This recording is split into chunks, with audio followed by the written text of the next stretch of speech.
문재인은 촛불혁명으로 정권을 잡았다고 자랑스럽게 떠들고 다닙니다. 그러나 그 배후에는 헌재 재판관들을 회유, 협박해서 파령의 완판 판결로 탄핵을 인용하게 만든 사실이 있습니다. 세계 역사상으로 보아도 말이 안 되는 판결이었습니다.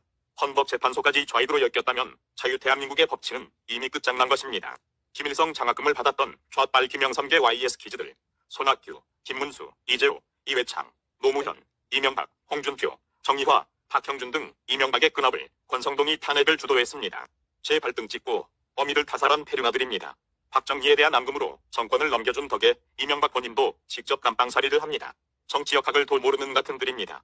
아무튼 문재인은 박근혜 대통령의 여러 통치행위들을 전부 위법으로 엮어서 30년 이상의 실형을 때렸는데 이것들은 모두 일반 관례의 통치행위였습니다. 그런데 박근혜 대통령을 탄핵하기 위해 좌익 검찰과 법원, 헌재가 스스로 박근혜 대통령의 관리적인 통치행위를 위법으로 엮는 전례, 즉 판례를 만들었기 때문에 이것이 문재인에게 부메랑되어 되돌아가는 것입니다. 우리나라와 같은 강력한 대통령 중심제 국가에서는 대통령을 처벌하는 판례는 거의 찾기 힘들며 통치행위로 대부분 묻어버릴 수 있습니다. 그런데 박근혜 대통령의 경우는 없는 죄를 씌우려고 없는 죄목도 만들어서 엄격한 잣대를 세웠기 때문에 향후 어떤 대통령도 빠져나가기 힘든 촉시를 스스로 만든 것입니다. 박근혜 대통령을 헌법수호의 의지가 없다는 말도 안 되는 잣대로 탄핵했는데 현재 문재인의 헌법수호 의지는 어떻습니까?